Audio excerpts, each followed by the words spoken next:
Croeso nôl I Sir Ddinbych. Yes, we're in Prestatyn for the Dysgwr y Flwyddyn competition, aren't we, Sean? We are. Let's do it. Let's do it. Shemai, Les. Shemai. Matter to we? Yeah, Shemai. Now, you at home might recognise Les, because Les was our Dysgwr y Wythnos. Am I right? Wrth gwrs. And am I right in remembering that you brew your own beer? Ie, dwi'n bragu cwrw. Have you got any on you now? Na. All right. Dechrauais I dysgu Cymraeg pan mae fy plant yn yr ysgol. O'n i'n gweld problemau gyda fy plant. Mae nhw'n meddwl bod Cymraeg yn ddiflas mewn yr ysgol. Ond dwi'n poeni amdani. Felly, penderfynais I dysgu Cymraeg a mor cefnogi nhw I datblygu, y gwerthfawrogi a diddordeb mewn y iaith. A sut mae dy blant di'n teimlo ynglyn â beth wyt ti wedi wneud erbyn hyn? Mae nhw'n meddwl dwi'n wachgof. Dad. Now, I'm about to interview, well, Holly. Holly! Shemai, Holly? Iawn, diolch, Shemai. Yeah. Now, ers faint oed ti'n dysgu Cymraeg? Wel, dechreuais I yn byti 7 mlynedd yn ôl, ond ces I egwyl mawr pan o'n i'n teithio dros y byd ac doedd dim Cymraeg yn defnyddiol iawn I ddweud y gwir yn Australia. Ond es I yn ôl I adre I Sir Benfro, bron 4 mlynedd yn ôl nawr dwi'n credu, ac ail dechreuais I ddysgu'r iaith. Right. 2 neu 3 mlynedd yn ôl, sa'n gallu cofio nawr. Pa mor fuan I mewn i'r broses nes ti feddwl, waw, mae hwn yn agor byd holl o wahanol I fi? Wel... Oedd ti'n ymwybodol o hynny beth bynnag? Efallai, ie, o'r ddechrau, dwi'n cofio'r cwrs blasu neu rhywbeth o'r ddechrau. Ac o'n i'n siarad gyda'n gilydd yn Saesneg ar ddechrau, wrth gwrs. Waw, efallai, byddwn ni'n regal un diwrnod. Byddwn ni'n dwyieithog. Ac wedyn, dwi'n cofio bod yn y mochyn di neu rhywbeth, y tafarn yn Caerdydd, ac yn y byd Cymraeg, ac yn gallu gofyn am paint o gwrw yn Gymraeg. Diolch yn fawr iawn I ti. Diolch yn fawr iawn I ti. Diolch yn fawr iawn I ti. Dwi'n dŵad o Sbaen yn wreiddiol. Ble yn Sbaen? Catalonia, ger Barcelona. Barcelona. Nice. Dwi'n gweithio efo lawer o bobl sy'n siarad Cymraeg, iaith cyntaf, a yn y ddechrau fi oedd yr un oedd ddim yn meddru siarad Cymraeg. Felly, wnaethon nhw newid I Saesneg achos ro'n I yna.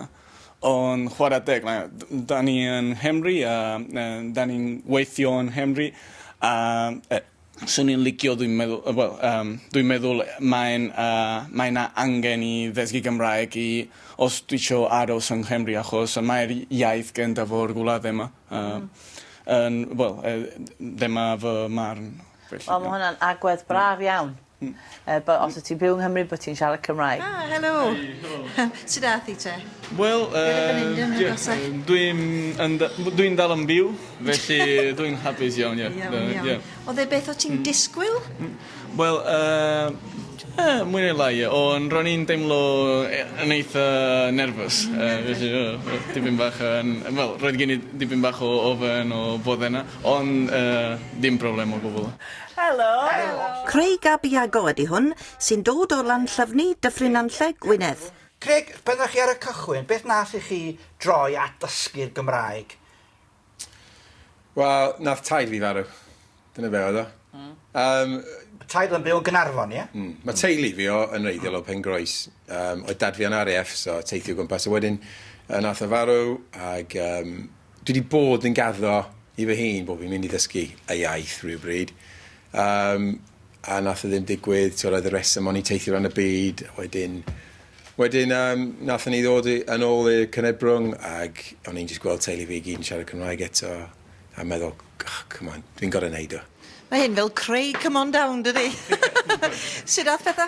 Iawn, dwi'n meddwl. Oedden nhw'n gwenu, so mae'n yn arwydd da. Dim party trick na, dim byd fel na? Ie, dim dawnsio, na, dim expressio fy hun trwy'r dawns, na. Look who I've found. Cyffili boys together. Gyda'n gilydd. Cyffili. And you're back. I'm back. Croeso nôl. Diolch yn fawr. Shwmae Cymraeg nawr? Dwi'n credu mae'n pethau yn dda iawn yn y pryd. Yeah? Ie. Dechreuais i dysgu Cymraeg yn 2008. Efallai ar y pryd achos fy plant yn mynd i ysgol Cymraeg. Y plant yn siarad Cymraeg yn rigl. Naw, dwi'n credu pethau yn newid hollol wahanol i fi. Mae mwy o anhedd. Ie.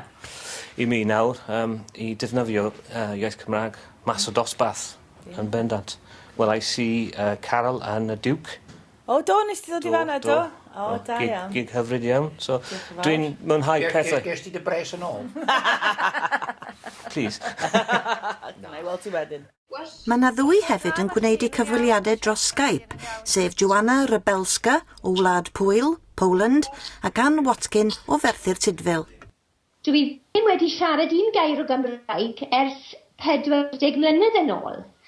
Wedyn cafodd fy oer ben a'i eni yn 2007 a penderfynodd fy merch Amanda i'w anfon i ysgol Gymraeg Santes Tydfil yn Merthyr Tydfil.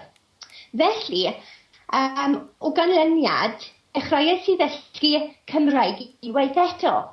Dwi'n gwneud fy ngorau glas i ddiweddaru fy ngeirfa bob dydd. Ie, mae'n bwysig iawn i fi. Just i datblygu fy mywyd hefyd a datblygu mywyd fy nheulu. Wel, llongyfarchiadau chi, Ann, da chi'n siarad Cymraeg yn ardderchog ac yn naturiol iawn. Ar hyn o bryd mae gennym ni yn y Brifysgol Cymdeithas Gwlad Pwyl a Chymru ac rydyn ni'n ceisio hybu'r iaith Cymraeg yn Wlad Pwyl a hoffwn ni adeiladu cysylltiadau rhwng y ddwy wlad. Felly, efallai un diwrnod bydden ni'n mor agos fel i gallen ni just cydweithio gyda'i gilydd. Ardderchog. A da iawn. Ardderchog. Diolch yn fawr iawn. Brysia i Gymru eto. Diolch. Mi wnau, wrth gwrs. Ie.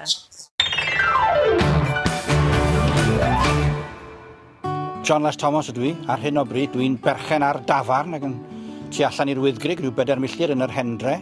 Ond dwi wedi bod yn diwtor oedolion am flynyddoedd ac yn athro ysgol am dros 10 mlynedd ar hugain ac yn bennaeth adran Gymraeg ail iaith yn Nimbach. Sgwrs ffrindiau sydd yn fan hyn. Swn eisiau panicio o gwbl jyst bod ni'n cael sgwrs bach. Be dwi'n gobeithio weld ydy pobl sydd yn gartrefol yn y Gymraeg ta waeth y lefel maen nhw wedi gyrraedd a wedyn gweld pa mor gywir, pa mor hyderus ydyn nhw. Achos dyna dwi'n credu ydy un o broblemau efo dysgwyr ydy trio magu'r hyder a cadw'r hyder a pwsiad yr hyder. A sgon i weld hwnnw ac yn ogystal â hynny o gobeithio y gon i weld be maen nhw'n neud yn eu cymunedau, be maen nhw'n neud yn ymarferol. Dwedwch chi unwaith eto efo'r papur bro neu efo'r teulu, efo'r ffrindiau yn y gwaith, yn y siop. Hynny yw sy'n mynd yn hyrwyddo y Gymraeg fel dysgwyr yn yr ardal. Rhaid nawr o werth i'r diwylliant Cymreig os liciwch chi, yn ogystal â'r Gymraeg. Ac wrth gael hynny, mae'r gystadleuaeth yma yn andros o bwysig.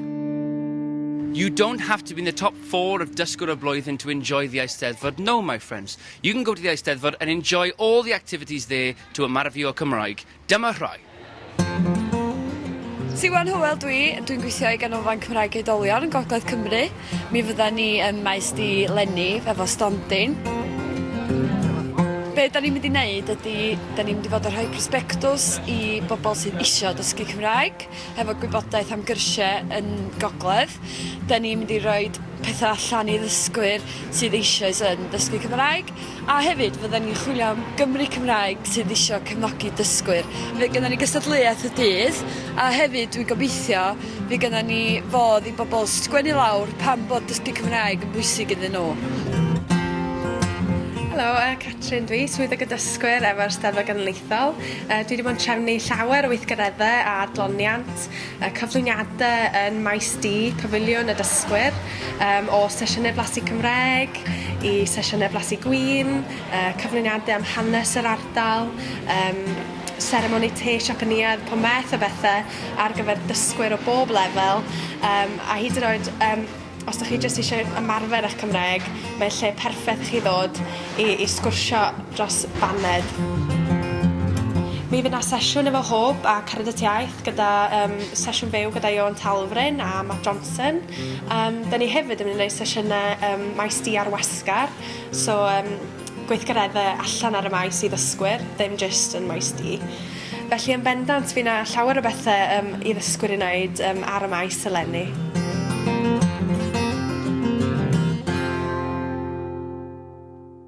Helo! A dyma Kiyo Roddis, un arall oedd yn cystadlu yn Eisteddfod Bro Morgannwg.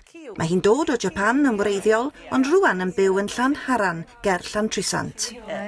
Lle wyt ti'n defnyddio dy gyfer? Lle wyt ti'n siarad Cymraeg y tu allan i'r dosbarth? Ti'n allan dosbarth, yn diweddar, achos tiwtor Siapaneg dwi, weithiau, mae cyfle i fi i darparu sesiynau Siapaneg drwy gyfrwng Cymraeg.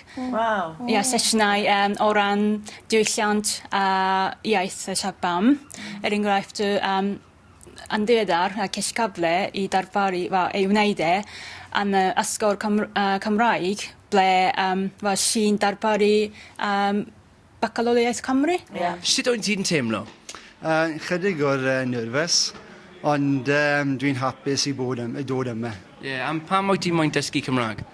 Llawer o reswmau yn onest. Pan o'n ifanc, achos fy merch hefyd. Helo? Mae hi'n mynd i'r ysgol gynradd. Mae'n 2 oed dim ond, so... So you're learning Welsh because of your kid? So Plismon ym Mhontypridd ydy Darran, ac erbyn hyn mae e'n dysgu Cymraeg i'w gydweithwyr. Dwi'n dysgu Gymraeg nawr hefyd yn y gweithle. O, i ti? So, mynediad nawr. Dwi'n dysgu mynediad i pobl sy'n eisiau siarad Gymraeg. O sut brofiad ydy hynny? Bod yr ochr arall i'r ffens, Rwan? Dwi eisiau pobl i profiad yr un beth. Fy mod un profiad, you know, and so, dwi'n cyfroes nawr achos y mis Medi. Dwi'n dechrau 2 cwrs arall am Mhontypridd yn y bore yn y prynawn. Now I'm joined by Sara, and you might recognise Sara from last year's competition. You're back for more, eh? Yeah. Ti'n dod nôl? Yeah. Dwi wedi cael fy perswadio gan fy ffrindiau dod nôl, achos bod y cystadlu'n digwydd yn agos o ble dwi'n dod, achos dwi'n dod o Rhyl. Croeso bysydd. Pen nes ti benderfynu, reit, heddiw'r diwrnod, dwi'n mynd i ddysgu Cymraeg, lle dwi'n mynd? Ar ôl mynd i'r Eisteddfod yn Caerdydd, achos oedd e'n just round y gondol o'r ein tŷ ni, es i mewn, ond oedd tipyn bach o Cymraeg fel bore da a sut wyt ti gyda fi, ond does dim hyder i fi defnyddio fe ar gwbl. So, ar ôl mynd i'r Eisteddfod, 5 munud o fy nhŷ, dyna oedd y pwynt lle o'n i'n wir eisiau dysgu Cymraeg. Wel, dyna ni am rwan. Dewch yn ôl ato ni ar ôl yr egwyl i weld pwy fydd y 4 lwcus fydd yn mynd ymlaen i'r rownd derfynol yn yr Eisteddfod Genedlaethol eleni. Werwch chi wap.